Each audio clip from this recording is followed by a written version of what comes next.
नमस्कार, जनहित में आपका स्वागत है। मैं हूं मनोज मानस और जनहित में आज हम बात कर रहे हैं भर्ती का फर्जी प्रमाण पत्र।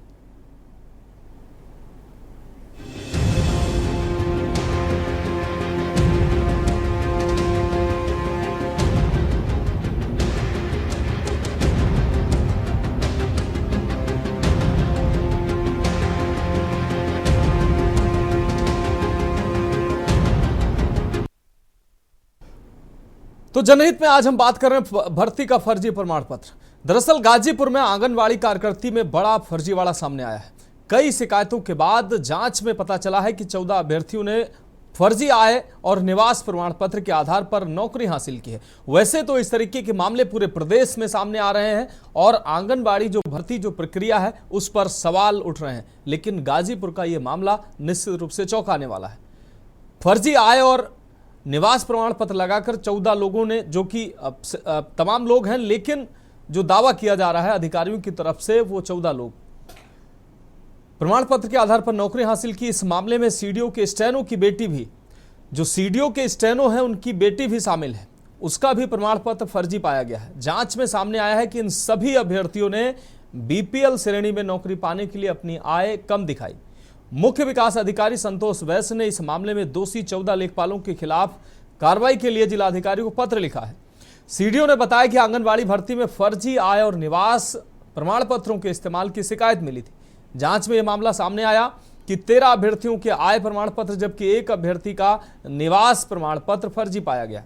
ऐसे में मामला सामने आने के बाद अब प्रशासन कड़ी कार्रवाई का दावा कर रहा है। जिले में कुल 286 आंगनबाड़ी पदों पर नियुक्तियां हुई थी। इसमें प्रशासन जो बता रहा है, सीडीओ जो बता रहे हैं, वो 14 है। 14 लोग फर्जी तरीके से इसमें भर्ती हुए हैं। अब प्रशासन दोषी लेखपालों के खिलाफ कड़ी कार्रवाई का दम भर रहा है। सीडीओ का दावा है कि फर्जी प्रमाण पत्र लगाकर नौकरी पाने वाले अभ्यर्थियों का चयन निरस्त किया जाएगा। वहीं मामले में जब गहन जांच की गई तो फर्जीवाड़े के तार जखनिया तहसील से जुड़े नजर आए, जहां तैनात संविदा कर्मी बीआरसी ऑपरेटर ने हजारों प्रमाण पत्र फर्जी तरीके से जारी कर दिए। वहीं फर्जी तरीके से प्रमाण पत्र जारी करने के आरोपी संविदा कर्मी पर एफआईआर अब दर्ज कर ली गई है और एफआईआर दर्ज करने के बाद पुलिस उसकी तलाश में जुट गई है। आपको बता दें कि BRC computer operator Kanhaiya Rajbhar ने 3 लेखपालों के लॉगिन आईडी का दुरुपयोग कर हजारों फर्जी प्रमाण पत्र जारी किए। यह मामला आंगनबाड़ी भर्ती के दौरान प्रकाश में आया, जब कई स्थानों से आय प्रमाण पत्रों को लेकर शिकायतें मिली। जांच में पता चला कि आरोपी ने लेखपाल संध्या सिंह, रविभूषण सिंगलानी और कैलाश सिंह के स्थानांतरण के बाद उनके लॉगिन का इस्तेमाल किया। आरोपी ने कुल 9680 फर्जी प्रमाण पत्र जारी किए। इनमें 5849 आय प्रमाण पत्र और 1966 जाति प्रमाण पत्र शामिल है, जबकि 1865 निवास प्रमाण पत्र शामिल है। मामला संज्ञान में आने के बाद उप जिलाधिकारी रवीश गुप्ता ने तहसीलदार देवेंद्र यादव को जांच का जिम्मा सौंपा। जांच में आरोप सही पाए जाने पर भुड़कुड़ा कोतवाली में एफआईआर दर्ज कराई गई, जबकि आरोपी की संविदा कर्मी की सेवा समाप्ति की कार्रवाई शुरू कर दी गई है। अब सवाल यह है कि अपात्रों को पात्र बनाने का ये खेल कब तक चलता रहेगा और इसमें जो दोषी हैं उन पर कड़ी कार्रवाई कब होगी, और जिस तरीके से अपात्रों को इस तरीके से फर्जी प्रमाण पत्र बनाकर उनको नौकरी दी गई, तो जो पात्र लोग हैं वो बेचारे अब क्या करेंगे। और ऐसी तमाम नौकरियों में ऐसे ही लोग पात्र होकर नौकरी का लाभ उठा लेते हैं और जो वास्तविक पात्र हैं वो इधर उधर भटकते रह जाते हैं। पहले हम अधिकारियों की बातें सुनवाते हैं, उनका क्या कहना है, उसके बाद इस पर चर्चा करेंगे। सर, इन दिनों एक नया मामला प्रकाश में आया है जिसमें आंगनबाड़ी भर्ती प्रक्रिया में आय प्रमाण पत्र लेकर चर्चा है, जिसमें कई अधिकारी और खुद आपके स्टेनो के बेटी की भी नाम सामने आ रही। तो इसमें पूरा प्रकरण क्या है सर, और क्या अभी तक सामने आया है?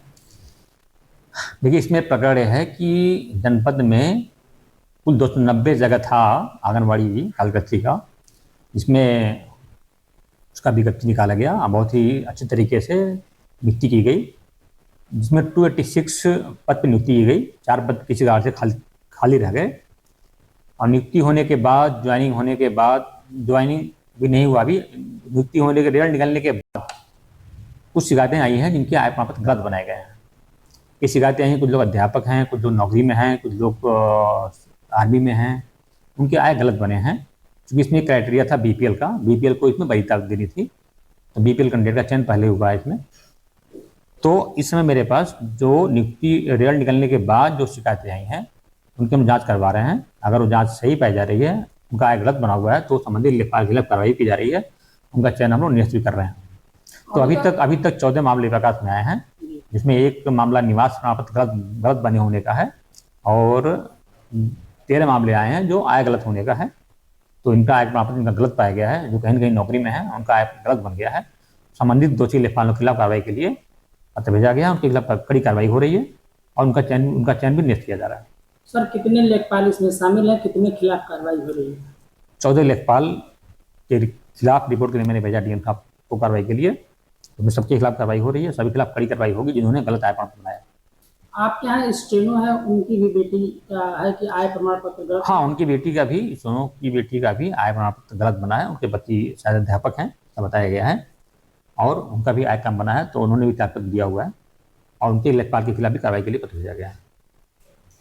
आगे अभी क्या इसमें प्रक्रिया होना है? आगे प्रक्रिया ये होना है कि जिनके आय प्रमाण पत्र गलत बने हैं उनका चयन निरस्त होगा, और जो सेकंड वरीयता पे है, जो वेटिंग लिस्ट में है, उनका चयन करेंगे हम लोग। जिस तरीके से आय प्रमाण पत्र का मामला प्रकाश में आया है, तो जो भर्ती प्रक्रिया में शामिल थे, क्या और भी लोग ऐसे जांच के दायरे में आएंगे क्या? नहीं, जितनी भी शिकायतें जांच के दौरान आई थी उनको संज्ञान लिया गया था, उनको संज्ञान करा लिया गया था। ये शिकायतें हुई हैं जो नियुक्ति डेट निकलने के बाद शिकायतें प्राप्त हो रही हैं।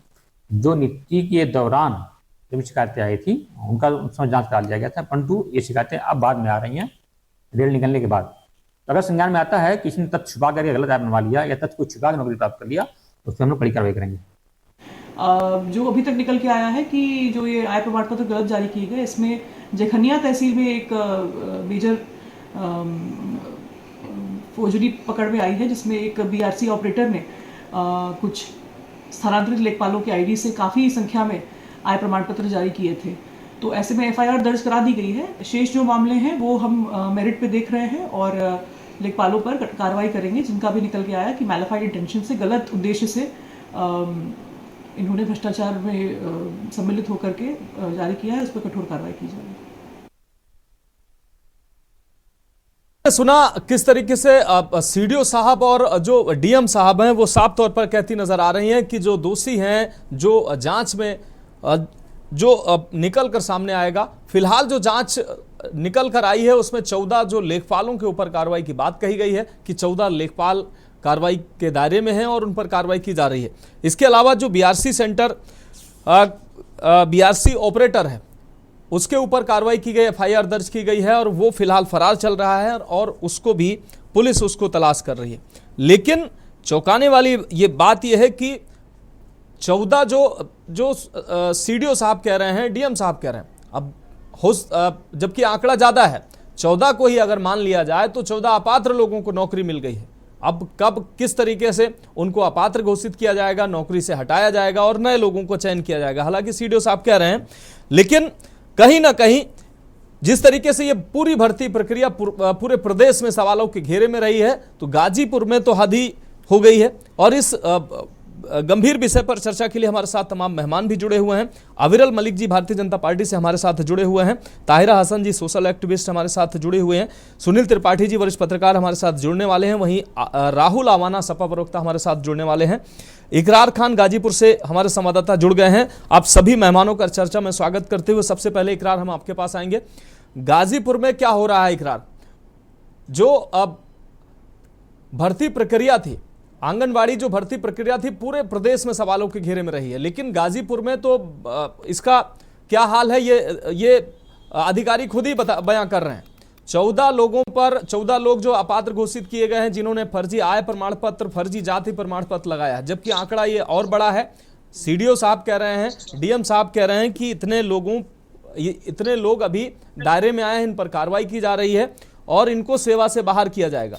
लेकिन बड़ा सवाल है कि गाजीपुर में शुरुआत से ही लगातार सवाल उठ रहे थे, ये अधिकारी अभी तक कर क्या रहे थे, और अब जब तमाम मीडिया की सुर्खियां बनने लगी ये खबरें, तब जाकर अधिकारियों ने संज्ञान लिया और अब कार्रवाई की बात कर रहे हैं। इकरार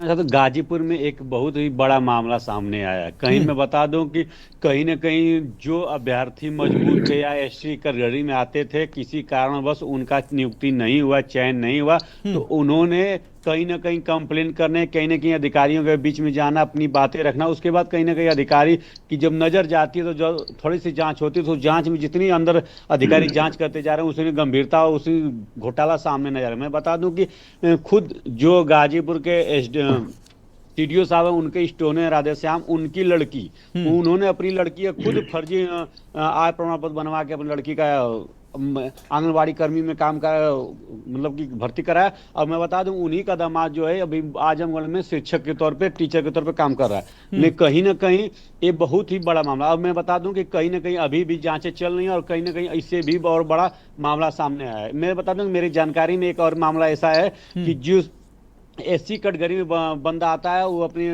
वो एक ऑनलाइन किया था जिसमें लेखपाल से बात करने में लेखपाल ने उसकी आय की जो आय प्रमाण पत्र बनता है उसको उन्होंने 80,000 का बना दिया। लेकिन वो एससी कैटेगरी के आने के साथ साथ उसके पास न एक मंडे के खेत है, ना उसके पास कोई जमीन है, ना घर है, लेकिन लेखपाल उसको है। लेकिन जिसके पास गाड़ी है, 4 व्हीलर व्यवस्थाएं हैं, अच्छी कैटेगरी के लोग हैं, उनको कहीं ना कहीं 42,000 के नीचे दर्शाया। तो कहीं ना कहीं बहुत ही बड़ा मामला नजर सामने फर्जीवाड़ा का आया है। और आगे देखने वाली बात है कि आगे और इससे ज्यादा ही परद और गंभीर बातें सामने निकल के आएंगी जी।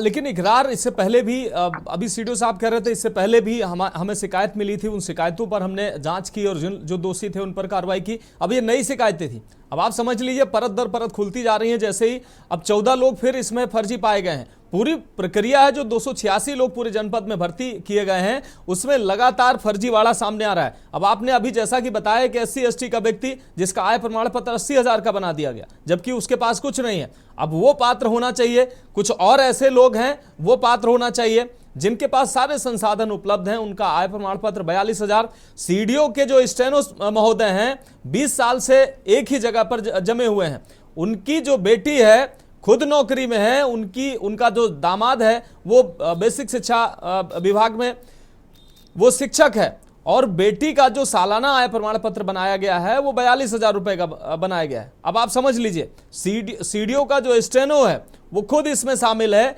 यानी कि कहीं ना कहीं जो अधिकारियों के रिश्तेदार, नातेदार, जानने वाले, वो खुद फर्जी आय प्रमाण पत्र, फर्जी जाति प्रमाण पत्र बनवाकर वो लाभ ले रहे हैं, और जो वास्तविक पात्र व्यक्ति थे वो अपात्र घोषित कर दिए गए हैं। इकरार जी, मैं बता दूं कहीं ना कहीं सत्य। और लेकिन मैं बता दूं कि जिस तरह जांच और अच्छी तरह ढंग से जांच, अच्छी तरीके से जांच की जाएगी तो इससे और बड़ा मामला सामने नजर आएगा। मैं बता दूं कि जैसे ही आंगनबाड़ी कर्मियों की भर्ती का मामला सामने, उसकी तरह लोगों में हलचलें तेज हो गई और लोग कोशिश करने लगे कि किसी तरह मैं अपने परिवार में किसी भी ऐसे व्यक्ति को आंगनबाड़ी कर्मियों में भर्ती करा दूं जिससे क्यों। लेकिन उन्होंने हर नियमावली, हर नियम को ताक पर रखते हुए जो APL है उसको BPL बन गया, जो BPL है वो APL बन गया। कहीं ना कहीं इसमें प्रशासन, मैं और बता दूंगी 500, यहाँ तो गाजीपुर में चर्चाओं का विषय ये भी बना हुआ है कि 500 रुपये के लिए अगर आप 500 रुपया किसी को भी देंगे तो आपकी जो आय है वो दुगुनी से एक गुनी हो जाएगी। जिसके पास एक गुनी आय है उसके बाद 4 गुनी उसकी आय हो जाएगी। कहीं ना कहीं इसमें लेखपाल की जो समाज है आए दिन लेखपाल को एंटी करप्शन टीमें पकड़ती हैं घूस लेते हुए। लेकिन कहीं ना कहीं इसमें लेखपाल के साथ साथ इसमें अधिकारी कर्मचारी भी मिली भगत से कार्रवाई कहीं ना कहीं काम होता है जी। ठीक है इकरार, आप हमारे साथ जुड़े रहिए। इकरार हमारे साथ हमारे सभी मेहमान जो है जुड़ चुके हैं। अविरल मलिक जी के पास हम जाएंगे, उससे पहले ताहिरा हसन जी सोशल एक्टिविस्ट हैं। ताहिरा हसन जी, हम आपके पास आते हैं। ताहिरा हसन जी, उत्तर प्रदेश में आंगनबाड़ी भर्ती प्रक्रिया चल रही है और ये पूरी जो प्रक्रिया है सवालों के घेरे में शुरुआत से ही रही है, और सिर्फ एक जनपद नहीं, तमाम जनपद जो उत्तर प्रदेश लगभग सभी जनपदों से शिकायतें आई हैं और अलग अलग तरीके की शिकायतें हैं। आपको बता दें कि महिला बाल एवं बाल विकास सेवा पुष्टाहार राज्य मंत्री प्रतिभा शुक्ला ने खुद कहा था, खुद लेटर लिखा था निदेशक ICDS को, उसमें उन्होंने स्पष्ट रूप से कहा था कि जिस जिले में वो जा रही हैं उस जिले में हमें शिकायत मिल रही है कि आंगनबाड़ी में भर्ती प्रक्रिया में अनियमितताएं पाई जा रही हैं। अब समझ लीजिए मंत्री जिस विभाग, उसी विभाग की मंत्री भी कह रही हैं। गाजीपुर में ताहिरा हसन जी, भर्ती प्रक्रिया में जो आय, जाति, निवास प्रमाण पत्र लगाए गए उसमें तमाम अनियमितता पाई गई है। CDO साहब, DM साहब के अनुसार 14 लोग फर्जी तरीके से नौकरी पाए हैं। जो पात्र थे उनको अपात्र बना दिया गया, अपात्र थे वो पात्र बनकर मजे ले रहे हैं। स्टेनो जो सीडीओ के स्टेनो हैं 20 साल से एक ही जगह जमे हुए हैं, उनकी बेटी को इस भर्ती प्रक्रिया में शामिल की गई, उनका भी जो प्रमाण पत्र लगा वो भी फर्जी पाया गया है। दामाद बेसिक शिक्षा विभाग में शिक्षक हैं और बेटी को नौकरी मिल गई है। तो ये पूरी भर्ती प्रक्रिया पर जहां सवाल खड़े हो रहे थे, अब गाजीपुर में आप देखिए क्या हो रहा है। तो ऐसे में जो वास्तविक जो जरूरतमंद है उनको कहां नौकरियां मिलेंगी और बाकी लोग लाभ उठा रहे हैं। देखिए बहुत शर्मनाक बात है, लेकिन मिनिस्टर जो है वो तो खुद पावरफुल है, वो इसको देख रही है। मुझे लगता है ये कहने से कि यहाँ पे ऑफिसर्स और जो कर रहे हैं कमियां हैं उनको वहां एक्शन लेना चाहिए। एक प्रेसिडेंट तभी सेट होगा इसकी ये कहने से कि हम भ्रष्टाचार दूर करेंगे, हमारा 0 टॉलरेंस है, हम भ्रष्टाचार नहीं सह सकते। इससे कैसे काम होगा? जो हमारा हाशिया का समाज है, हमारा मार्जिनलाइज्ड क्लास है, उनको आप वहां पे दे नहीं रहे हैं, वो उसके उपयुक्त हैं, उनको वहां पे मिल नहीं रहा है। जो एससी है उनको अभी आपके रिपोर्टर ने बताया उनको काट दे रहे हैं। और यहाँ पे सीडीओ साहब के जो स्टेनो साहब हैं जो 20 साल से जमे हुए हैं, उनकी बिटिया के हस्बैंड जो हैं वो सरकारी शिक्षक है स्कूल में, और उसके उनको दिखा दिया 42,000 साल की इनकम दिखा दी, और जो एससी है उसका 80,000 दिखा दिया। तो इसमें कोई फ्रॉड का जबरदस्त केस लगना चाहिए। ये थोड़ी कि सस्पेंड किया फिर वो आ गए, उसके बाद उन्होंने उससे दुगनी तरीके से करप्शन किया, उससे दुगनी तरीके से जो जिनको मिलना चाहिए, जो हकदार है, उनके हक को खा लिया। देखिए इसी को कहते हैं गरीबों का निवाला। जब मिड डे मील में होता है तभी हम लोग कहते हैं कि यहाँ कौन बच्चे जाते हैं सरकारी स्कूलों में, ऑप्रेस्ड और मार्जिनलाइज्ड क्लास के जाते हैं, हमारे आपके बच्चे नहीं जा रहे हैं सरकारी स्कूलों में, तो वहां उनका खाना खा लिया जा रहा है। तो ये इसके ऊपर कोई एक्शन होगा, जबरदस्त एक्शन होगा कि बस ऐसे ही चलता रहेगा? मुझे लगता है कि ये बहुत बड़ा क्राइम है। अगर आप चाहते हैं ऑप्रेस क्लास के लिए काम करना चाहते हैं तो ये सिर्फ कहने से नहीं होगा, वोकल होने से, सिर्फ वो आपने वर्बली कह दिया इससे नहीं होगा, आप उसको करके दिखाइए। वो जमीन पे होता हुआ दिखना चाहिए कि हमारी जो आंगनबाड़ी के लोग हैं जो डिजर्विंग है उनमें उनको आंगनबाड़ी में आना चाहिए। और मिनिस्टर साहिबा से भी मेरी इल्तिजा है आपके इस चैनल से कि आपकी इस कहने से मैडम कुछ नहीं होगा, एक्शन लीजिए, ऐसे लोगों को सस्पेंड नहीं पनिश कीजिए कि जो जिन लोगों का अधिकार है उनके अधिकारों को खा रहे हैं। तो आप कैसे ये सबसे बड़े लोकतंत्र में कहते हैं ना कि इंस्टीट्यूशन जब तक लोकतांत्रिक है तब तक लोकतंत्र जो है मजबूत होता है और ये संविधान से चलता है। तो जाहिर है कि जो लोकतंत्र के साथ खिलवाड़ कर रहे हैं, हमारे कानून संविधान के साथ खिलवाड़ कर रहे हैं, तो उनको क्या हक है कि वो बने रहें और सस्पेंड हो फिर आ जाए? ठीक है, ये प्रक्रिया जो है इसमें भी चेंज आना चाहिए। बिल्कुल ठीक है ताहिरा जी, आपकी बात आ गई।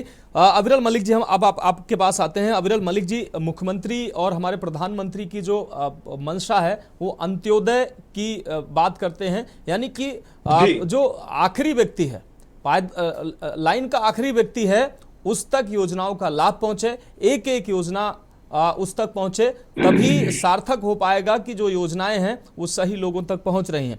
लेकिन जिस तरीके से आंगनवाड़ी भर्ती प्रक्रिया, अविरल मलिक जी, जिस दिन से ये भर्ती प्रक्रिया शुरू हुई उसी दिन से ये भर्ती प्रक्रिया सवालों के घेरे में है। महिला जो आप राज्य मंत्री प्रतिभा शुक्ला जी हैं, उन्होंने कुछ समय पहले निदेशक ICDS को पत्र भी लिखा था।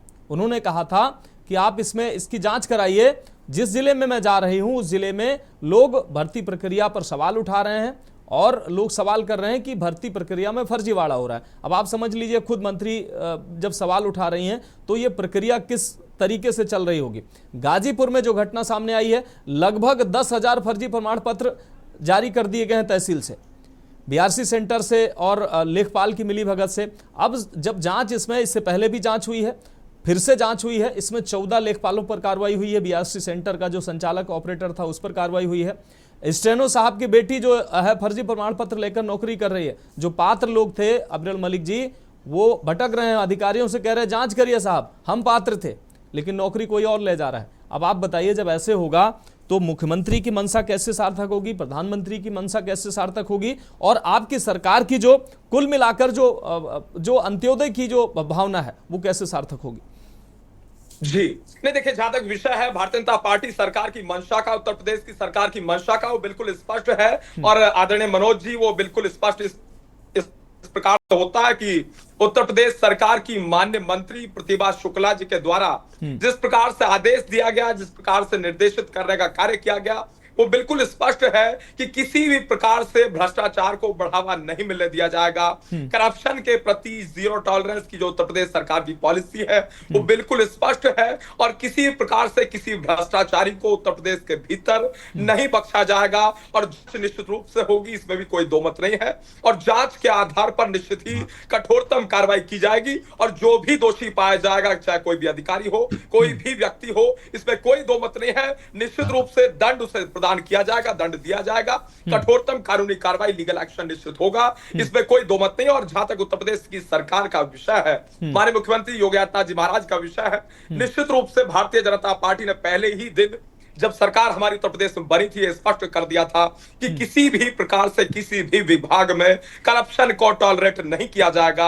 और उत्तर प्रदेश की सरकार किस प्रकार से करप्शन फ्री उत्तर प्रदेश का निर्माण कर रही है वो भी जनता के मध्य में है और जनता के सामने है। इसलिए जनता वोट के रूप में पुरस्कृत करने का कार्य बारंबार भारतीय जनता पार्टी को कर रही है, वो भी सबके मध्य में है। लेकिन अबीरल मलिक जी, फरवरी में जो मंत्री प्रतिभा शुक्ला जी ने फरवरी में ये लेटर लिखा था, उसके बाद अभी अप्रैल चल रहा है और ये जो खुलासे अब हो रहे हैं और जैसे जैसे लोग, जो पीड़ित लोग हैं, वो अधिकारियों के चक्कर लगा रहे हैं, मीडिया कर्मियों के चक्कर लगा रहे हैं, मीडिया कर्मी आवाज उठा रहे हैं, फिर जाकर ये खुलासे हो रहे हैं, तो कहीं ना कहीं जो ब्यूरोक्रेसी कह लीजिए या जो जिम्मेदार हैं वो मंत्री की बात नहीं मान रहे हैं। मुख्यमंत्री की जो मंशा है उसको साफ तौर पर वो पलीता लगाते नजर आ रहे हैं। तो ऐसे लोगों पर ठोस कार्रवाई क्यों ना हो? छोटे छोटे प्यादों पर कार्रवाई हो जाती है, जो बड़े जो हैं अधिकारी उन पर कोई कार्रवाई नहीं होती है और एक दो कार्रवाइयां करके इतिश्री हो जाती है। जी नहीं, निश्चित रूप से ठोस कार्रवाई की जाएगी, इसमें कोई दो राय नहीं, कोई दो मत नहीं। और जहां तक विषय प्रतिभा शुक्ला जी के विषय का, तो निश्चित रूप से इससे स्पष्ट होता है कि सरकार की क्या मंशा है। उत्तर प्रदेश सरकार की माननीय मंत्री प्रतिभा शुक्ला जी ने इस विषय को स्पष्ट करते हुए ये बिल्कुल स्पष्ट कर दिया, पर्दाफाश कर दिया कि किसी भी प्रकार से करप्शन को उत्तर प्रदेश की धरती पर टॉलरेट उत्तर प्रदेश की सरकार नहीं करेगी। और जहां तक विषय है उत्तर प्रदेश में करप्शन का, तो किसी प्रकार से करप्शन नहीं होने दिया जाएगा। और पर्टिकुलर विभाग का और पर्टिकुलर विषय का जहां तक आपका प्रश्न है, तो निश्चित रूप से जितने भी लोग इसमें दोषी पाए जाएंगे उन पे कठोरतम कार्रवाई होगी और जो भी लोग सामने आएंगे निश्चित रूप से उन पे लीगल एक्शन लिया जाएगा। ठीक है, राहुल अवाना जी आपके पास आते हैं, सपा प्रवक्ता हैं राहुल अवाना जी, जो ये भर्ती प्रक्रिया है, न सिर्फ भर्ती प्रक्रिया पर सवाल उठते रहे बल्कि जिस तरीके से फर्जी प्रमाण पत्रों का पूरा गंगा बहा दी गई है। 10,000 फर्जी प्रमाण पत्र बनाए गए हैं। आंकड़े हमारे पास हैं, 10,000 में 5,849 तो आय प्रमाण पत्र फर्जी हैं, 1966 जाति प्रमाण पत्र फर्जी हैं, 1865 निवास प्रमाण पत्र फर्जी हैं। लेखपालों के लॉगिन आईडी से जो ऑपरेटर आरोपी संविदा जो ऑपरेटर था उसके द्वारा तमाम ये जो फर्जी प्रमाण पत्र बनाए गए, इसमें लेखपालों की जो उनकी जो भूमिका है वो भी संदिग्ध है। तो लगातार ये फर्जीवाड़ा चल रहा था और पहले इस पर लगातार मीडिया कर्मी शोर मचाते रहे, तमाम पीड़ितों ने शोर मचाया, फिर जाके कुछ कार्रवाइयां हुई थी और अब जाकर फिर 14 लेखपालों पर कार्रवाई की बात सीडीओ साहब कह रहे हैं और कह रहे हैं कि इसमें अभी, जबकि हमारे संवाददाता ने अभी बताया कि अभी अगर इसकी व्यापक पैमाने पर अगर जांच की जाए तो ये आंकड़ा जो है वो सैकड़ों में जाएगा।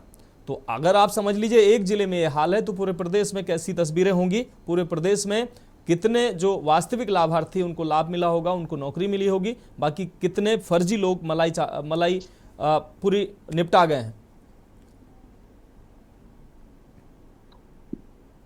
राहुल अवाना जी, राहुल जी आवाज आ रही है आपको? म्यूट है शायद। फोन अनम्यूट कर लीजिए सर अपना। ठीक है, आप अपना कंटिन्यू करिए, आपकी आवाज आ रही है। मनोज आ रही है आवाज? बिल्कुल बिल्कुल।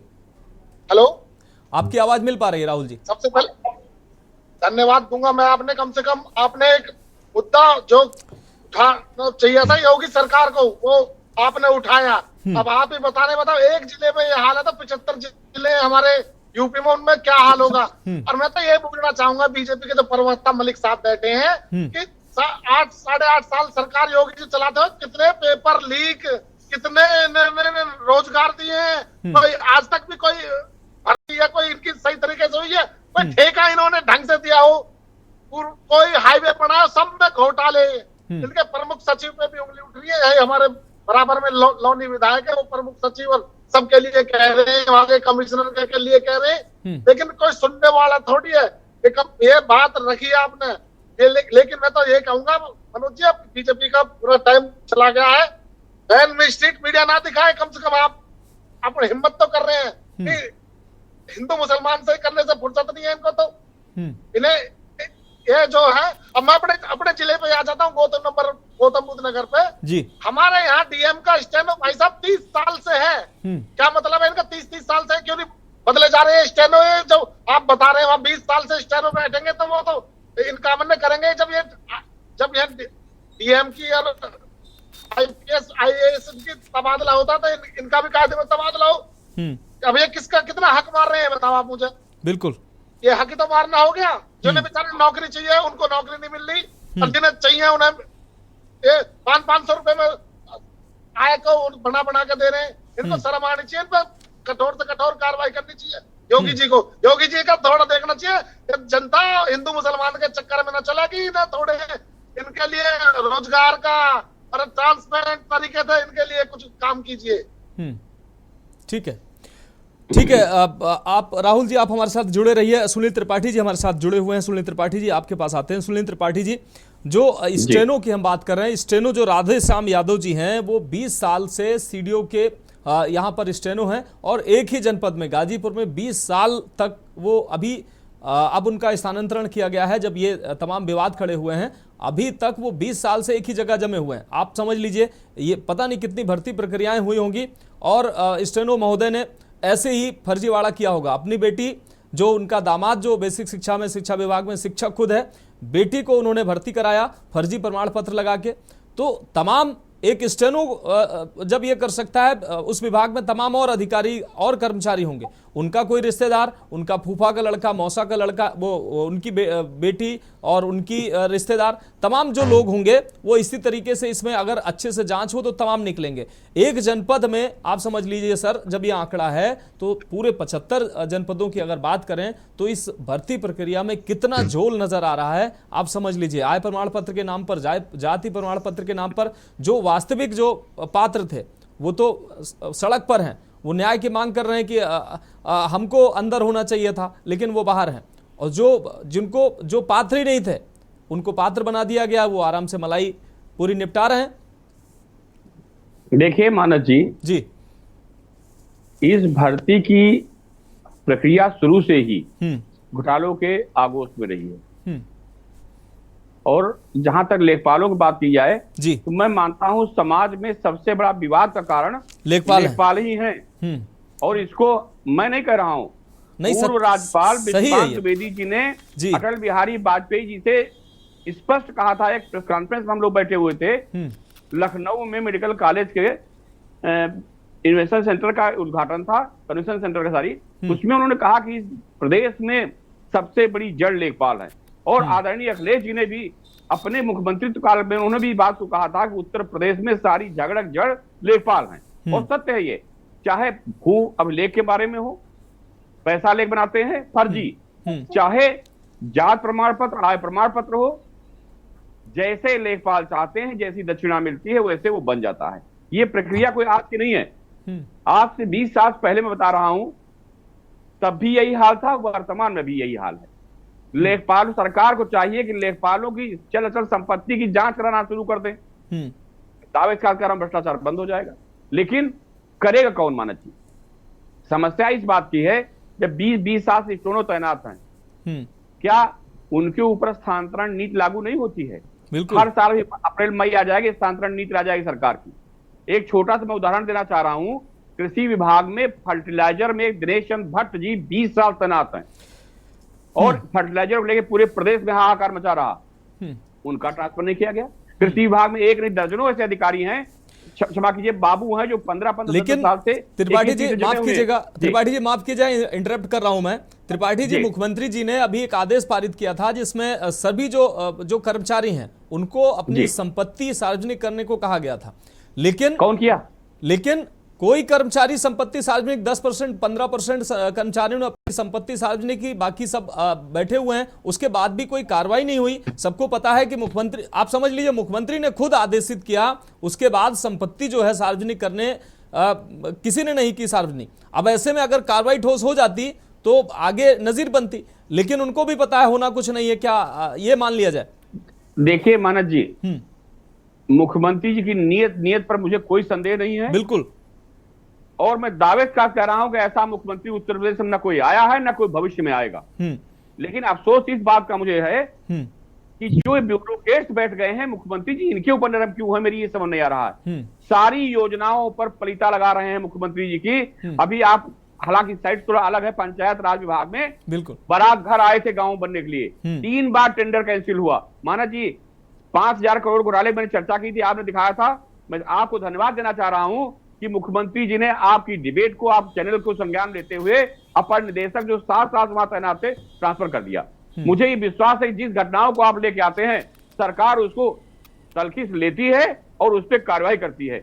जिस प्रकरण को आप दिखा रहे हैं मुझे पूर्ण विश्वास है कि आपके खबर प्रसारण के बाद इस पर एक्शन होगा। इससे पहले भी आप एक मनरेगा घटना दिखाए थे, खिलाड़ी की बहन से पैसा वसूलने का आदेश हो गया। तो मैं आपको, आपके चैनल को धन्यवाद देना चाह रहा हूं कि ऐसे मुद्दे कोई चैनल नहीं उठाता है मानस जी, कहीं हिंदू मुसलमान कहीं बफ, लेकिन जनता की समस्याओं को मुझे पहला चैनल आपको दिखाई पड़ता है अनुज, जो जन समस्याओं को लेकर के हम लोग बैठाता है। लेकिन त्रिपाठी जी एक और सवाल, जिस तरीके से सर फर्जीवाड़ा जो अभी गाजीपुर में इतने बड़े स्तर पर सामने आ रहा है, पूरे प्रदेश में अगर अब इस भर्ती प्रक्रिया को ही अगर देखा जाए तो पूरी भर्ती प्रक्रिया विवादों में आ चुकी है। तमाम जिलों में आरोप लगे हैं कि फर्जी लोगों को फर्जी कागजों के आधार पर भर्ती किया गया है। अब आप समझिए तमाम पहले भी ऐसी भर्तियां हुई हैं, सवालों के घेरे में रही हैं। अब अगर भर्ती निरस्त होती है तो तमाम लोगों का नुकसान, भर्ती अगर नहीं निरस्त होती है तो भी लोगों का नुकसान। ऐसी दशा में पारदर्शिता कहां बची रहेगी?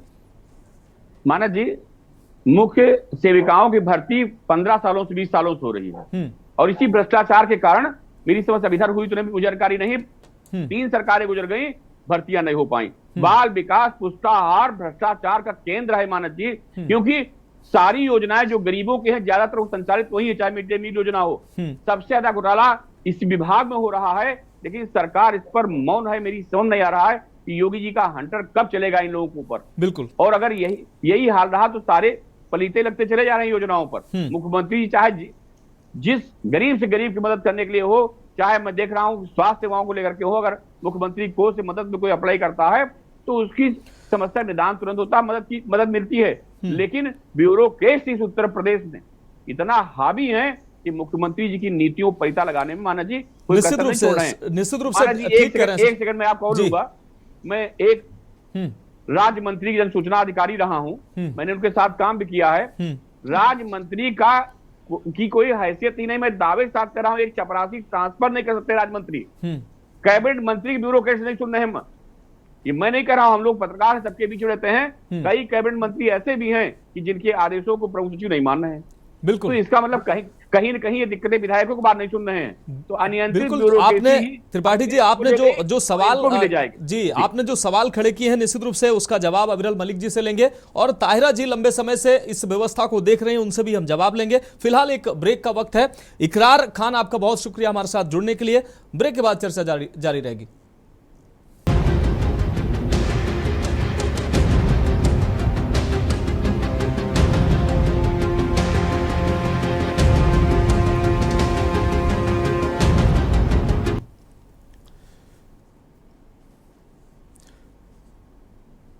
तो ब्रेक के बाद हमारी खास पेशकश में एक बार फिर से आपका स्वागत है। हम बात करें भर्ती का फर्जी प्रमाण पत्र, और सीधे चर्चा पे आते हैं। अविरल मलिक जी, आपके पास आते हैं। अविरल मलिक जी, जैसा कि त्रिपाठी जी ने भी कहा कि मुख्यमंत्री की मंशा तो स्पष्ट है, वो जो है हर पात्र व्यक्ति को योजनाओं का लाभ देना चाहते हैं। अंत्योदय की जो उनकी जो नीति है वो निश्चित रूप से ऐसे लोगों के उत्थान के लिए है जो समाज में पीछे रह गए हैं, आर्थिक रूप से पीछे रह गए हैं। लेकिन कहीं ना कहीं जो गंभीर प्रश्न खड़े किए हैं त्रिपाठी जी ने, उनका साफ तौर पर कहना है कि जो ब्यूरोक्रेट्स हैं, अधिकारी हैं, वो योजनाओं का लाभ निचले तबके तक नहीं पहुंचने दे रहे हैं। तमाम घालमेल हो रही है, और उसी का ये जीता जागता उदाहरण है आंगनवाड़ी भर्ती ये प्रक्रिया। जहां तक विषय घालमेल हो रही है, घोटाला हो रहा है, घपला हो रहा है, भ्रष्टाचार हो रहा है, करप्शन हो रहा है, जीरो टॉलरेंस की जो पॉलिसी है उसको सही तरीके से इंप्लीमेंट और एग्जीक्यूट नहीं होने दिया जा रहा है, तो इस चीज को स्पष्ट रूप से जान लेना चाहिए। जहां घपला होता है, जहां घोटाला होता है, निश्चित रूप से वहां एक्शन भी होता है और कठोरतम कार्रवाई विभागीय जांच के आधार पर की भी जाती है। ये उत्तर प्रदेश की सरकार का, भारतीय जनता पार्टी की सरकार का, योगी जी के नेतृत्व वाली सरकार का इतिहास रहा है, उठाकर देख लेना चाहिए। नंबर 1। नंबर 2, जहां तक विषय है तुलनात्मक अध्ययन का, अब समाजवादी पार्टी की जहां तक बात है और भारतीय जनता पार्टी की जहां तक बात है, तो जनता भी तुलनात्मक अध्ययन करती है। एक जिम्मेदार नागरिक और जिम्मेदार वोटर भी तुलनात्मक अध्ययन करता है। तो मैं सोचता हूं तुलनात्मक अध्ययन समाजवादी पार्टी और भारतीय जनता पार्टी की सरकार के मध्य में भी निश्चित रूप से होना चाहिए। और अगर तुलनात्मक अध्ययन किया जाए, किसी मोर्चे पर कर लिया जाए, नंबर 1 लॉ एंड ऑर्डर से प्रारंभ कर लिया जाए, तो स्पष्ट रूप से झलकता है। और ये उत्तर प्रदेश का प्रत्येक नागरिक, प्रत्येक वासी, प्रत्येक व्यक्ति उत्तर प्रदेश में कह रहा है कि लॉ एंड ऑर्डर का किसी प्रकार का इशू आज उत्तर प्रदेश की धरती पर नहीं है, और उसका पूर्ण रूप से श्रेय माननीय मुख्यमंत्री योगी आदित्यनाथ जी महाराज को जाता है। नंबर 2, जहां तक विषय है समाजवादी पार्टी के दौरान क्या होता था, किस प्रकार से माफियापन पे दंगे हुए, दंगाई बढ़े, वो सब ने देखा है, स्पष्ट रूप से जनता ने देखा और जनता ने भुगता है। और अविरल मलिक जी, अगर तुलना कर रहे हैं, अविरल मलिक जी आप तुलना कर रहे हैं, ठीक है, उनके में ज्यादा होता था, लेकिन ये मानते हैं ना कि कुछ कम हो रहा हो, लेकिन हो रहा है ना, ये नहीं होना चाहिए था। जीरो टॉलरेंस, आप तो जीरो टॉलरेंस की बात करते हैं। देखिए मैं स्पष्ट कर देता हूं, देखिए जहां तक विषय लॉ एंड ऑर्डर का, लॉ एंड ऑर्डर आज पूर्ण रूप से सही है, और जहां किसी प्रकार से गैर कानूनी कार्य होता है और संज्ञान में आता है, तो निश्चित रूप से कठोरतम कार्रवाई हमारी सरकार के द्वारा की जाती है और की जानी चाहिए, इसमें कोई दो मत नहीं है। और जहां तक समाजवादी पार्टी का विषय और तुलनात्मक अध्ययन की अभी आपने बात कही, तो समाजवादी पार्टी के दौर में किस प्रकार से दंगे हुए, मुजफ्फरनगर दंगा हुआ, किस प्रकार से अपराधीपन पे, और एनसीआरबी का डाटा समाजवादी पार्टी ही गिनवाती है। आपको बेहतर माना, जनता ने आपको बेहतर माना तभी दोबारा चुना आपको, जनता ने आपको बेहतर माना तभी दोबारा चुना आपको। लेकिन अगर इसी तरीके से पब्लिक में ऐसी घटनाओं से आक्रोश व्याप्त होता है कि भाई हम पात्र हैं, हमको योजना का लाभ नहीं मिला, हमको नौकरी मिलनी चाहिए थी, लेकिन जिस व्यक्ति के पास सब कुछ है वो गरीबी रेखा का प्रमाण पत्र बनवाकर नौकरी पा रहा है, जबकि गरीब तो असली मैं हूं, तो ऐसे आक्रोश नहीं होता है। और ये आक्रोश क्या वोट में तब्दील नहीं होगा? नहीं, बिल्कुल निश्चित रूप से आपकी इस बात से मैं पूर्ण रूप से सहमत हूं। और मनोज जी, आपका और आपके टीवी चैनल का मैं धन्यवाद करना चाहूंगा, इस मुद्दे पर आपने डिबेट कराई, और जो भी भ्रष्टाचार को बढ़ाने वाले अधिकारी हैं, अफसर हैं, निश्चित रूप से उन पर कार्रवाई की जाती है और की जानी चाहिए, और इसमें कोई दो मत नहीं है। और हम अपनी पॉलिसी से इधर से उधर किसी प्रकार से नहीं होंगे, लेकिन इस चीज को भी देखना चाहिए, समाजवादी पार्टी को किसी प्रकार से इन मुद्दों पर राजनीति नहीं करनी चाहिए। राजनीति तब करें जब हम एक्शन ना ले रहे हो। अब हम एक्शन लेने की बात कर रहे हैं। प्रतिभा शुक्ला जी माननीय मंत्री उत्तर प्रदेश सरकार, उन्होंने स्पष्ट रूप से, उनकी मंशा है, उत्तर प्रदेश की सरकार की मंशा है, जब हम एक्शन लेना चाहते हैं उसके बाद मेरा निवेदन रहेगा किसी प्रकार की राजनीति, विपक्ष इसमें ना डूबे। ठीक है, ताहिरा हसन जी आपके पास आते हैं। ताहिरा हसन जी, राजनीतिक जो व्यक्ति होते हैं वो कहीं ना कहीं कितना भी उनको मुद्दे पे लाओ, लेकिन वो अपनी राजनीतिक बातें बीच में लाई ही आते हैं। खैर, अविरल मलिक जी भारतीय जनता पार्टी का प्रतिनिधित्व करते हैं, तो किसी भी हाल में वो बचाव तो करेंगे ही, करना भी चाहिए, ठीक है, लेकिन बड़े सवाल ये हैं ताहिरा हसन जी कि लोगों में जिस तरीके से ऐसी, जब खुलेआम ऐसे इस तरीके के भ्रष्टाचार होते हैं, अधिकारी जांच कर रहे हैं, जो खुली आंखों से जो दिख रहा है, वो जब जनता के सामने हो रहा होता है तो जनता में एक आक्रोश व्याप्त होता है, और ये आक्रोश निश्चित रूप से कहीं ना कहीं परिवर्तित जरूर होता है। अविरल मलिक जी कह रहे हैं कि जनता हमको प्यार कर रही है, ठीक है, आप तुलनात्मक रूप से आप बेहतर थे, आपको चुना, लेकिन इस तरीके की जो घटनाएं सामने आ रही हैं, हर भर्ती विवादों में जाएगी, फर्जीवाड़ा होगी, आय प्रमाण पत्र, जाति प्रमाण पत्र, 286 भर्तियां हुई हैं, 14 ही नहीं 286 भर्तियां हुई हैं पूरे जनपद में, लगभग 10,000 फर्जी प्रमाण पत्र बनाए गए हैं। आप जांच करवाइए अविरल मलिक जी, मुझे तो लगता है हो सकता है इसमें आंकड़ा बहुत ज्यादा जाएगा। अब ताहिरा हसन जी, क्या मैं गलत कह रहा हूं? जी नहीं, देखिए बिल्कुल एक बात सामने जब आ गई है, खुद सीडीओ कह रहे हैं कि हाँ ये बात सही है कि स्टेनो साहब ने अपनी बेटी और उनका सिखाया है, गलत फर्जीवाड़ा किया है। तो मैंने जब बहुत सी चीजें सामने आ गई, कह रहे कोटेदार का भी कुछ मैंने किसी में पढ़ा था, कोटेदार तक ने फर्जी प्रमाण पत्र बनवाया है, उनके परिवार के लोगों ने भी। तो बताइए, जब इस तरह से फर्जीवाड़ा हो रहा है तो हमारी वो महिलाएं जो मार्जिनलाइज क्लास की हैं, जिनको जरूरत है, जिनको अपने लाइवलीहुड के लिए वो कोशिश कर रही हैं, उनका हक मारा जा रहा है। तो ये जो भ्रष्टाचार हो रहा है, तो कहने से काम नहीं चलेगा कि एक्शन होगा। मैं कह रही हूँ प्रतिभा शुक्ला जी महिला है, उन्होंने इस बात को का उजागर किया, इसके लिए उनका बहुत बधाई की पात्र हैं। लेकिन उन्होंने फरवरी में लेटर लिखा और आज देखिए अप्रैल आ गया है, तो एक्शन क्यों नहीं हुआ? ये भ्रष्टाचार है और गरीबों के साथ भ्रष्टाचार है, मैं फिर कहूंगी मार्जिनलाइज क्लास के साथ भ्रष्टाचार है। और ये जो बात हो रही है कि समाजवादी पार्टी, इसमें देखिए महिलाओं के साथ, मैं महिला ह्यूमन राइट्स एक्टिविस्ट हूँ, महिलाओं के साथ अभी आपने बनारस में देखा ही 23 लोगों ने सामूहिक बलात्कार किया माइनर बिटिया के साथ। तो इस ऐसा नहीं है, बलात्कार भी हो रहे हैं, महिलाओं के अस्मिता भी रौंदी जा रही, इनकी सरकार में भी रौंदी जा रही थी, आपकी सरकार में भी रौंदी जा रही है। तो उस पे एक्शन जो है तभी होगा जब कन्विक्शन रेट बढ़ेगा। तो कन्विक्शन रेट को कैसे बढ़ाया जाए? उत्तर प्रदेश सबसे बड़ा प्रदेश है, राजनीति की दशा और दिशा दोनों को तय करता है। तो ये तो इकबाल से चलती है ना सरकार है, तो आखिर ये ऑफिसर डर क्यों नहीं रहे हैं? और दूसरी बात यह है कि हाँ, पॉलिटिकल पार्टी के लोग उसको पॉलिटिसाइज करते हैं या पॉलिटिकल रुख लाते हैं, लेकिन मैं इसको बुरा नहीं मानती, क्योंकि जाहिर है वो पॉलिटिकल है तो पॉलिटिक्स करेंगे, वो एनजीओ नहीं है। इसलिए सपा के चाहे हो, चाहे भाजपा के हो, चाहे बसपा के हो, जब वो बैठेंगे तो वो कुछ पॉलिटिक्स, अपनी पार्टी पॉलिटिक्स लाएंगे, क्योंकि they are not from NGO, they are from political party. वो प्रवक्ता है, स्पोक पर्सन है, अपनी बात कहेंगे। लेकिन बात यह है कि आम आदमी के हित की बात जब तक आप नहीं उठाएंगे और उसको रेज नहीं करेंगे, 80% जनता जो है उसकी बात को उस मुखरता से नहीं उठाएंगे, उसकी शिक्षा, उसके स्वास्थ्य के सवाल, उसके खाने के भोजन के सवाल को नहीं उठाएंगे, तो आपको ये समझिए सरकार तो जनता को बदलना जनता के हाथ में होता है। ठीक है। तो उन ऑफिसर्स का जो इस तरह से भ्रष्टाचार कर रहे हैं, तो आप उनके ऊपर लगाम लगाइए, उन पे डर पैदा हो। आखिर जब ये फरवरी में लेटर लिखा गया, ये उजागर हुआ, तो आज अप्रैल तक कोई एक्शन क्यों नहीं हुआ? जब उन्होंने लेटर भी लिख दिया मंत्री जी ने, मिनिस्टर ने, मैं तो फिर उनको बधाई देती हूँ कि उन्होंने बोल्डली अपनी बात रख दी। अब ये एक्शन होना चाहिए था। वैसे मैं तो मंत्री जी से भी आपके उससे कहना चाहती हूँ कि प्रतिभा जी आप एक्शन लीजिए और बहुत सख्त एक्शन लीजिए। हाँ बिल्कुल, जिससे पता चले कि महिलाएं भी किस तरह बेहतर इकबाल से चीजों को चलाती है अपने विभाग को। बिल्कुल, क्योंकि लेना चाहिए, बिल्कुल ताहिरा जी, क्योंकि डिले नहीं करना चाहिए, क्योंकि उनको मंत्रालय, ताहिरा जी उनको मंत्रालय इसीलिए मिला है क्योंकि महिला का प्रतिनिधित्व करती हैं, और वो वो मंत्री परिषद में महिलाओं का प्रतिनिधित्व करती है, महिलाओं से जुड़ा मामला है, तो उनको मुखर रूप से इसको उठाना चाहिए।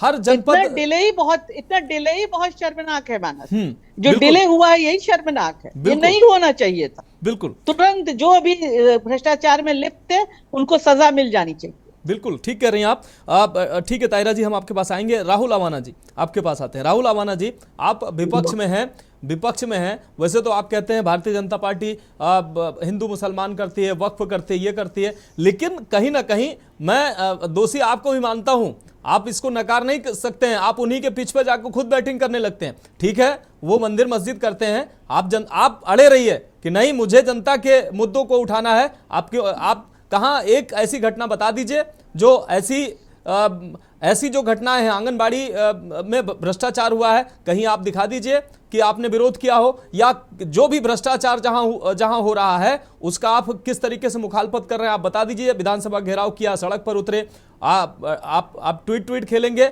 और उसके बाद आप भी अगर भाजपा मुद्दा देती है तो आप उसी के पिच पर जाके बैटिंग करने लगते हैं। आप मुद्दे से क्यों भटकते हैं? आप तो कम से कम जन सरोकार की बात करिए। अगर वो गलत करेंगे तो जनता फिर से आपको बिठा देगी जहां से आपको हटाया है। मनोज जी बात आपकी ठीक है, मैं मानता हूं इस बात को, लेकिन हम विधानसभा में क्या हमने क्वेश्चन नहीं किया किसानों के फसल की बात करूं मैं, या हॉस्पिटलिटी की बात करूं, या ये जो आंगनबाड़ी का जो मामला है, हमारे नेता आए दिन और हम प्रदर्शन करते रहते हैं, लेकिन फिर मैं वही कहूंगा, जो मेन स्ट्रीट मीडिया वो हमें दिखाते नहीं है। ये आपका फिर मैं धन्यवाद करूंगा मनोज जी, कम से कम आप में ये साहस तो है, आप दिखा रहे हैं, दिखाते कहाँ है हमको? जो प्राइम टाइम डिबेट है, में वक्त बोर्ड की डिबेट चलती है पूरे दिन, तो भाई राहुल आवाना जी हमारी हर दिन की डिबेट देख लीजिए। मैं तो हर दिन आपके लिए चीखता चिल्लाता हूं, मैं आपकी तरफ से बैटिंग करता हूं। भाई पत्रकार आईना होता है, उसको विपक्ष का पक्ष ज्यादा लेना चाहिए, मैं लेता हूं, अपनी डिबेट में लेता हूं, और इसका मुझे आरोप भी झेलना पड़ता है, उससे फर्क नहीं पड़ता है। लेकिन आप भी जनता जनप्रतिनिधि हैं, भारतीय जनता पार्टी के लोग जनप्रतिनिधि हैं, जनता की सेवा आप भी कर रहे हैं, तो आप क्यों उनके मुद्दों पर चले जाते हैं? वो पिच तैयार करते हैं, आप भी उन्हीं के पिच पे बैटिंग करने लगते हैं। हमारी सरकार थी, हमने खूब भर्ती की, हमने टीचर खूब लगाए, पुलिस में भर्ती करी, लेकिन की तरह नहीं है, ये तो लीक करते हैं बस पेपरों को और उनको भर्ती करेंगे। अब आप नहीं देखो, पकड़ लिया इनका मामला।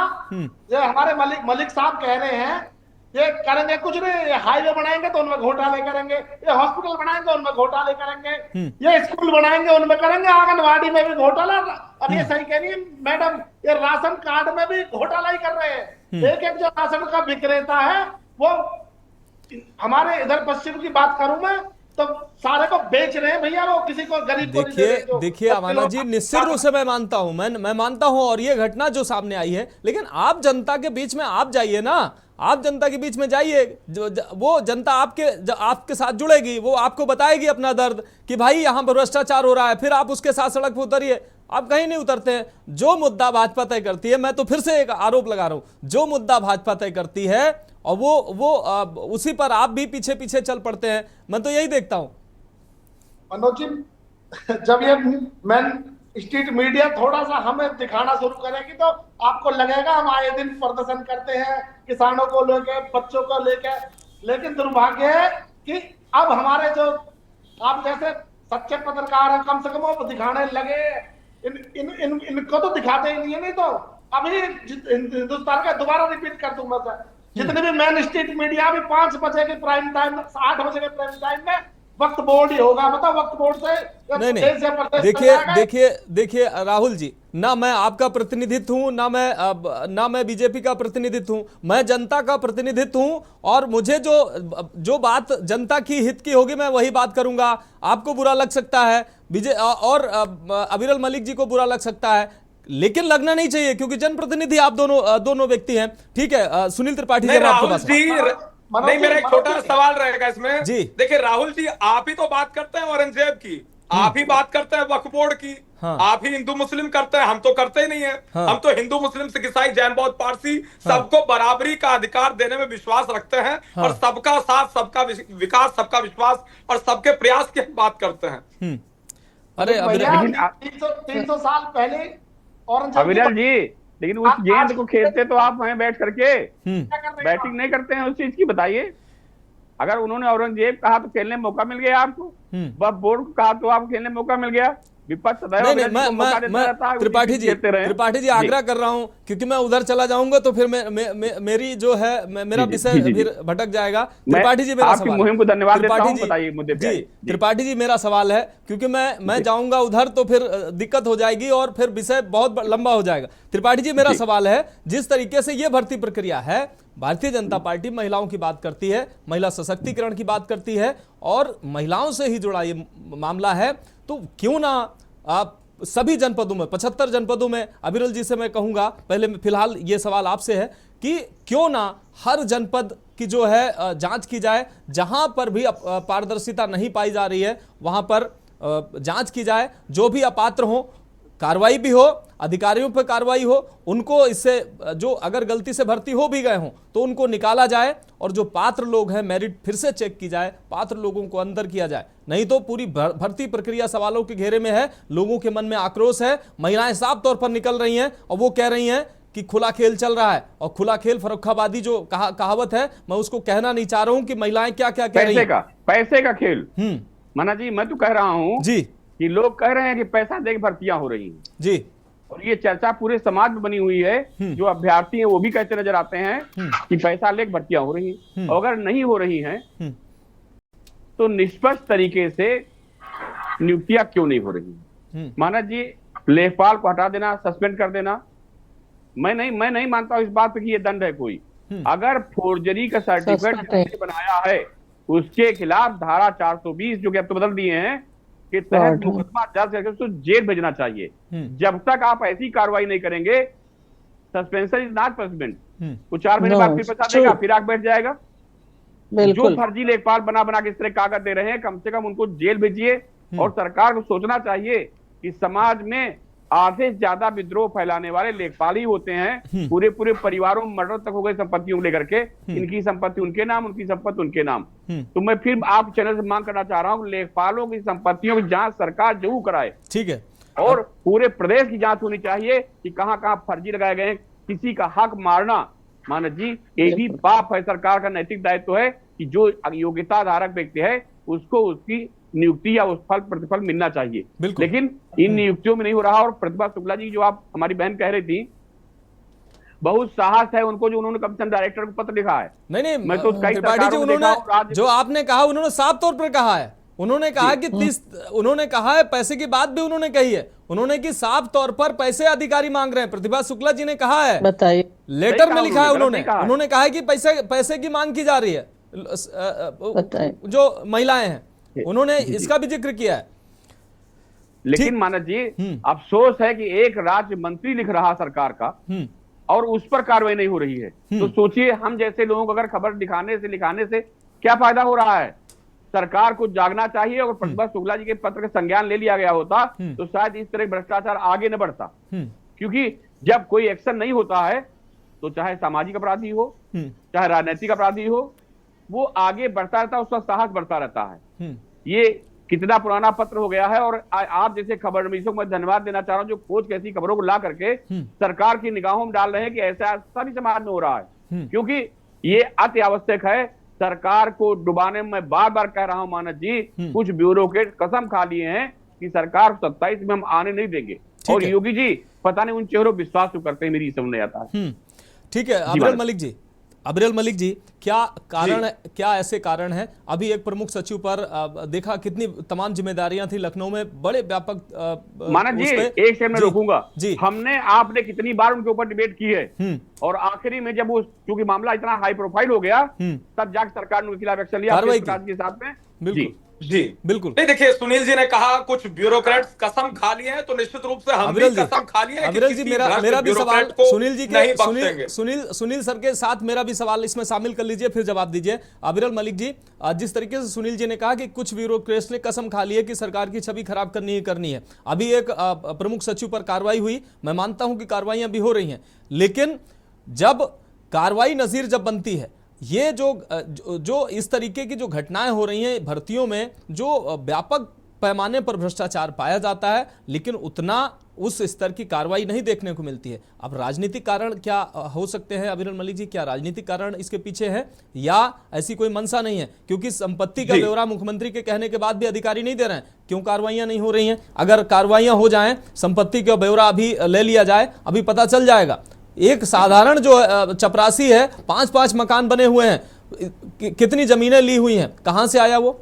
हमारे और आपके बीच से ही जनता से लूटा हुआ पैसा है। तो कहीं ना कहीं मुख्यमंत्री काम तो सही दिशा में ले जा रहे हैं, लेकिन कौन नहीं करने दे रहा है? जो त्रिपाठी जी कह रहे हैं, मैं वही आरोप है कि कौन करने नहीं दे रहा है। अधिकारी कहां इंप्लीमेंट कर रहे हैं, कहां करवा रहे हैं? जी नहीं, देखिए, सुनील जी ने कहा कि कुछ ब्यूरोक्रेट्स कसम खा लिया है, तो हम भी कसम खा लिया है कि किसी भी भ्रष्ट अधिकारी को किसी प्रकार से बख्शा नहीं जाएगा। ये हमारी भी कसम है। और जब हमारी सरकार बनी थी, हमने इस कसम को तभी उठा लिया था, इस बीड़ा को तभी उठा लिया। जहां तक विषय राजनीति का, अब समाजवादी पार्टी के प्रवक्ता राहुल अवाना जी ये भी अगर एक्स पे जाके सबूत के साथ माननीय मुख्यमंत्री जी को और हमें टैग करते हैं एक्शन लेने के लिए, तो निश्चित रूप से भ्रष्ट अधिकारियों पे एक्शन लिया जाएगा। हम पार्टी पॉलिटिक्स के आधार पर नहीं चलते हैं। कोई भी भ्रष्ट अधिकारी है उस पर एक्शन लिया जाना आवश्यक है। और अगर कोई भ्रष्टाचार को बढ़ावा देता है, तो इस बड़े दिल के साथ मैं इस चीज को आपके चैनल के माध्यम से कह रहा हूं, कोई भी पार्टी का कोई भी पदाधिकारी लिखे, किसी भी राजनीतिक दल का, निश्चित रूप से भ्रष्ट अधिकारियों पर एक्शन होगा और होता रहा है, भविष्य में भी होता रहेगा।